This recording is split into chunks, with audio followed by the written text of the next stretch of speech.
Last year was the first time I was here, and it was the first time I ever did spoken word in front of a group of people this big. So I just want to say thank you to the Summit for being so supportive for everybody who came up here today. Alright, so as some of you may know, I studied abroad this past semester. I studied abroad in Brazil, South Africa, and Vietnam. And so I wrote a poem that kind of synthesizes some of the things that I learned. It's entitled Poverty, and it's actually dedicated to all the people along my trip who made me realize all the amazing things about this world and about myself. Sorry. Poverty. Poverty is like the six-eyed, four-armed, three-legged, furry, horned, dirty purple monster that quietly lives in your closet, keeping you awake in fear that it might come up close to your face and touch you. From his nose slowly oozes sorrow and pity that starts to slowly cover his face, and then slowly droops down to his entire body, to his legs. The monster's three legs are broken, fragmented, cut, bleeding, beaten, crawling with little ants that have the power to lift 100 times their own weight, but run around lost trying to find food. His left leg, America, twitches and sputters as it has been kissed by the poison of corruption. His middle leg of Africa barely clings on, cries and shrieks, having been raped and pillaged of the strength it once used to have. Tears flow from his right leg, Asia. Holes of cultural destruction are carved out from his leg, and equations like E=mc² scar it forever. And the monster's mind, colonized by white men who got on their little boats and began to navigate the world as if it were a video game.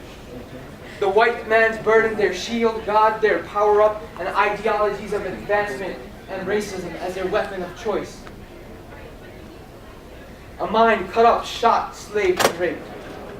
A mind changed by the imposed idea of inferiority and worthlessness of their own power and beauty. Poverty, they say, it also looks like the bow-legged, one-toothed, smelly, sweaty, drunk man who slowly limps in front of your house as you sit on your porch, sipping the privilege of your imported tea.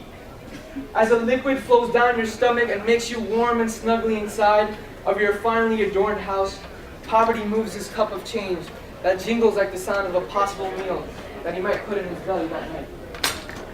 The definition of poverty: destitution, beggary, indigence, pennilessness, impoverishment, needlessness, need, scarcity, deficiency, dirt, absent, lack, inferiority. Behind the ignorance of economic and social terms, it is the product of inequality born out of capitalism that unfortunately affects the unfortunate folks in the unfortunate world. Those people and these people don't have money, so they must not have anything. In the cloud of prosperity, we stigmatize and degrade the wealth that poverty holds, a wealth of perspective we cannot get as we sit here and eat our organic sandwiches and calculate the service tip of our economic superiority. We envelop ourselves around what is safe and do not realize how the fruit of struggle can be sweeter than the fruit that Eve tempted to steal from the tree.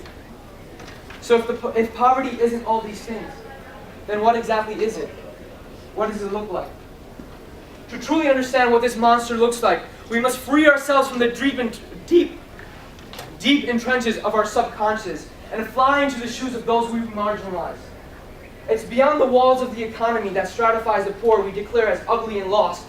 Poverty can be found on the smile of a young child's face when a pretty fair-skinned woman from a faraway land comes up and gives him a small toy ring that lights up when you press it, lighting up the dark room in which he sits and he looks to find his future.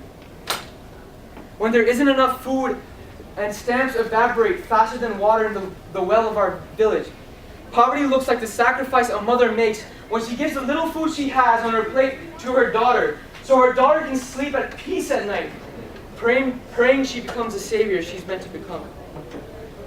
In the dirt and chaos of thousands of small, dirty shacks huddled together, we say that we breed crimes, drug, and hate, but they fight it. The slums we talk so sadly about transcend and soar past the monotonous darkness that shades the word of community and love that grows from the cracks of a broken system. Poverty lives in the vibrant beats of the community in District 6 in South Africa that was bulldozed by apartheid. Although they did not have much because they were poor, the unity and sense of community they had was unbreakable. Once, a Muslim could borrow flour from his Hindu neighbor or could run down to the street to the Xhosa-speaking tailor and say hello to the Jewish man collecting rent that day. And you lived in a balance of harmony that wasn't contingent on the color of your skin or your class, but the content of your character and the love you had to offer. What people don't realize is that it's only the people who get consumed by the energy of greed of wealth that they lose sight of their own humanity. That the man cleaning your streets is human. The woman cleaning your young child's butt is human. That the drug dealer who's the best man at your wedding is human. The homeless man on your street who loves to spend time reading Shakespeare in his spare time is also human.